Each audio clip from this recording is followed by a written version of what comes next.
Good morning and welcome to Daily Devotions with Pastor Joe. I'm Pastor Joe. For today we're looking at Psalm 23, one of the most famous psalms, one of the most well-loved and well-memorized and remembered of the psalms, where we talk about how great the Lord is to us as a shepherd, as a leader. David here compares the Lord to a shepherd, and David knows shepherds very well, having been one since he was a young boy. And so here we're going to be looking at Psalm 23 and going through here to see what all we can get from it, and if we can get maybe whether it's a new light on the subject or whether it's just some good encouragement or a new perspective, a fresh new perspective in looking at it. Let's go through it. Psalm 23 verses 1 through 6 says, A psalm of David, The Lord is my shepherd, I shall not want. He maketh me to lie down in green pastures. He leadeth me beside the still waters. He restoreth my soul. He leadeth me in the paths of righteousness for his name's sake. Yea, though I walk through the valley of the shadow of death, I will fear no evil, for thou art with me. Thy rod and thy staff, they comfort me. Thou preparest a table before me in the presence of mine enemies. Thou anointest my head with oil. My cup runneth over. Surely goodness and mercy shall follow me all the days of my life, and I will dwell in the house of the Lord forever. And so starting out right at the beginning here of Psalm 23, verse 1 says, A psalm of David, The Lord is my shepherd, I shall not want. And so with God as our shepherd, that means that he does all of the things that a shepherd would do for his sheep. He is our leader, our protector, our companion, our friend, just as a good shepherd would be. There is nothing that we will have a real need of in this life. That doesn't necessarily mean that you're going to have all of the things you want in life, but it means that your basic needs will always be provided by the Lord, as long as you remain in his fold, remain as one of his sheep. God will always be there to take care of and help you. And so that's something that we can be really encouraged about. If we keep the Lord as our shepherd in life, we can know beyond a shadow of a doubt that we will have no real want for anything that we desire and need in life. Now, a lot of people say, well, what about all of the people? What if I want a nice fancy race car? What if I want a big screen television? What if I want all of these other things and God doesn't provide them?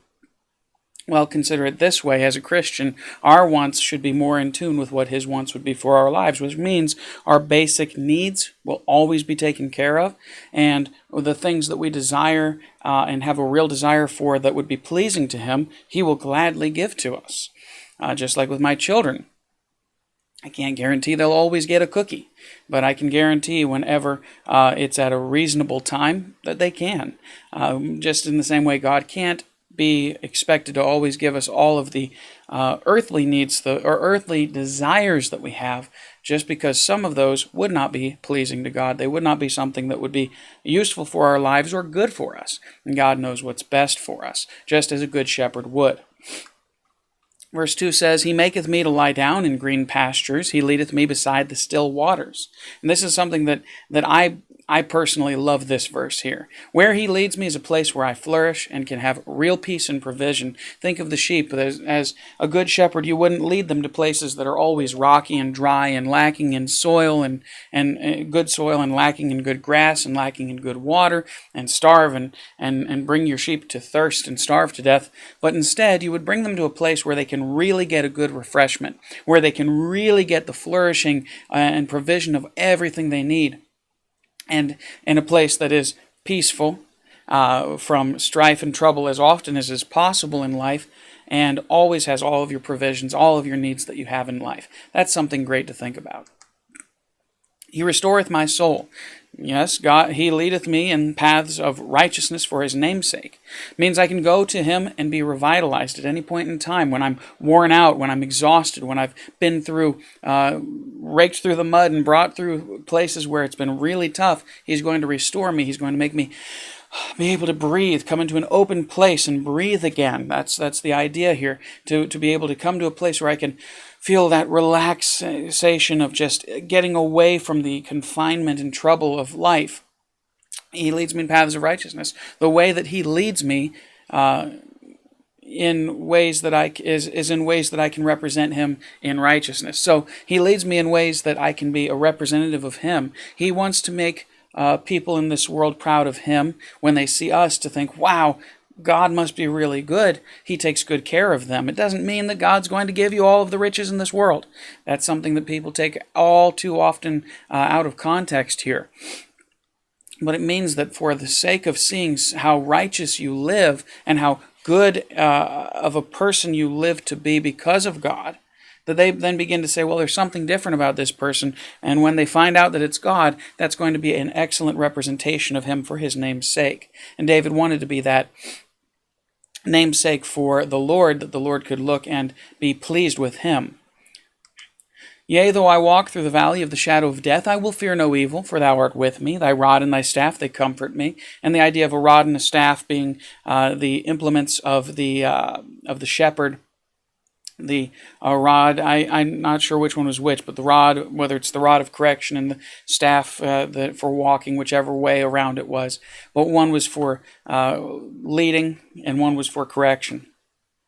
And so, yea, though I walk through the valley of the shadow of death, though I face many difficulties, even near death, I face no fear. And are you that way today? Are you in a place where you can say, I'm not afraid because I know God is with me? Seeing his leading and correction makes me comforted, and that word comforted means to sigh a big sigh of relief, to breathe out a sigh of relief, to feel just, okay, I can relax now. And so knowing that God is still working on you, correcting and leading you is something that should be relieving and comforting to us. Not that necessarily we enjoy being the correction, not necessarily we enjoy if we ever do something that we ought not to do, and we begin to come to the realization of that, that we really enjoy that feeling of, oh man, guilt. But in those moments, they should be a comfort while being a conviction at the same time. So a conviction that leads us to repent of whatever we might be corrected of, and a comfort knowing that God cares about us and is still with us, correcting us when we need that correction. That should be a real comfort to us in our lives whenever we know God is near. What we should be afraid of, and what we should not be comforted in at all, is just being comfortable where we are and never feeling any feeling of a leadership, a tugging, a pulling, a moving of God. If you just feel for 30 years in place, you're like, well, I've never felt God leading me anywhere and I've never felt him correcting me anywhere. It's doubtful that God has just kept you there and right where you're at, and he's like, yeah, okay, you're doing good. Because very often God will lead us to do something new or something different. We should at least feel some leadership of God. It doesn't mean that it's wrong to be in the same place for 30 years, as a pastor, as a Sunday school teacher, as just a person in a pew. But what I mean is that we should not feel just like, well, God's not led me anywhere in the last few years. I haven't felt any change, any tug in my life to do anything more for him, and I'm not really doing anything different. At those points, we've got to be careful to then reevaluate our lives, come to the Lord and say, Lord, open up my heart, check me. Is there anything I need to change? Is there anything I need to do? Is there anywhere you want to lead me? Is there anything I need to do differently? Because it's very likely that there's something where we've let up on along the way, and we've got to be careful not to let up along the way, but instead to just keep straight on with the Lord throughout it all. So even those moments of correction, and especially those moments of leadership from the Lord, should be a sigh of relief to us, knowing that God hasn't abandoned us and we haven't abandoned him. All right. Thou preparest a table before me in the presence of mine enemies. Thou anointest my head with oil. My cup runneth over. It means you treat me well in the face of those who hate me. You prepare a table, a banquet table, in front of me. With all of my enemies surrounding me, you prepare this banquet table for me.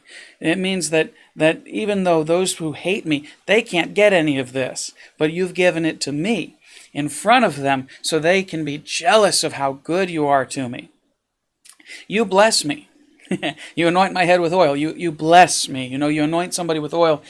Generally, it's a blessing of someone, to bless them with the Lord's presence or power or what have you. They would bless the new king with oil. They would bless with oil, breaking it over someone's head, the box over someone's head, that kind of thing, as just sort of a sign of a blessing.